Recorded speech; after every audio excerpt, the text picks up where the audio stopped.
first thing I like to do when I start out with the leathers is just stretch them all out, test their consistency, make sure that none of them are weak or broken, because you don't want to go through this whole process and then find out that you've got a broken leather. That would be pretty devastating.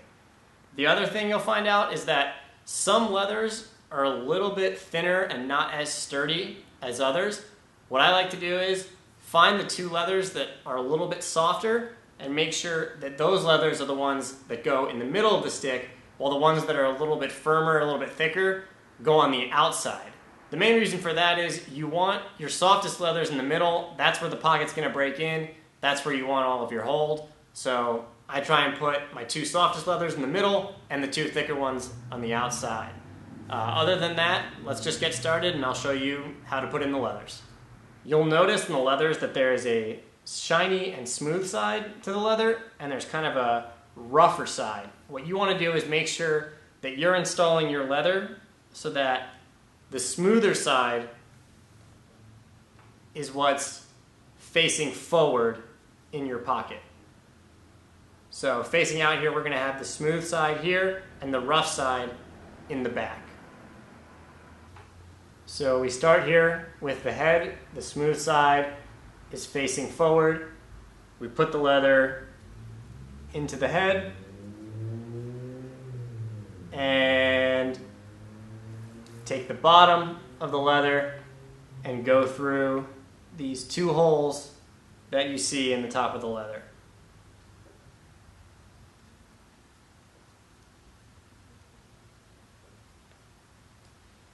Pretty simple, but you just want to make sure you've got all your leathers installed properly and you're doing it the right way for each of the leathers.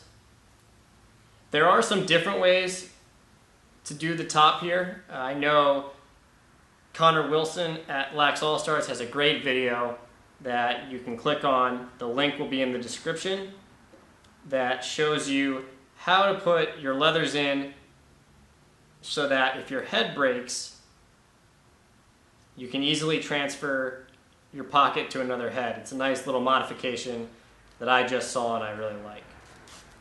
But for now, we're doing it the traditional, the classic way, like they've been doing it for years. There it is. That's a leather in the top of the stick. We've got the shiny side pointing forward. So when you get to the bottom, you've got 4 holes here.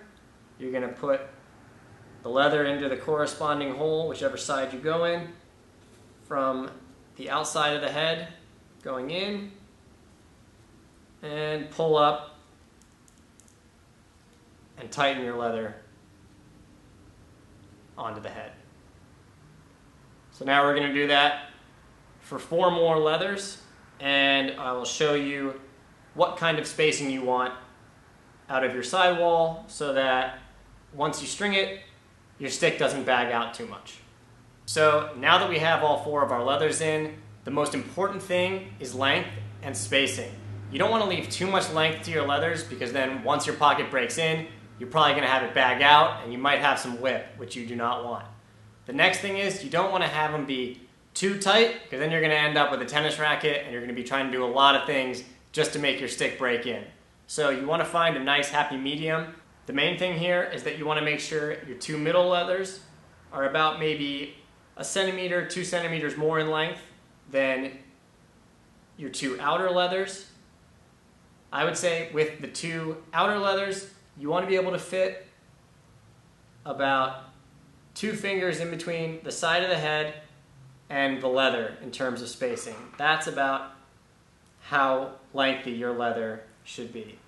Like I said, those middle leathers can be a little bit longer, maybe 1 centimeter or 2 longer. But we're not putting our leathers in here the size that we want our pocket to eventually be.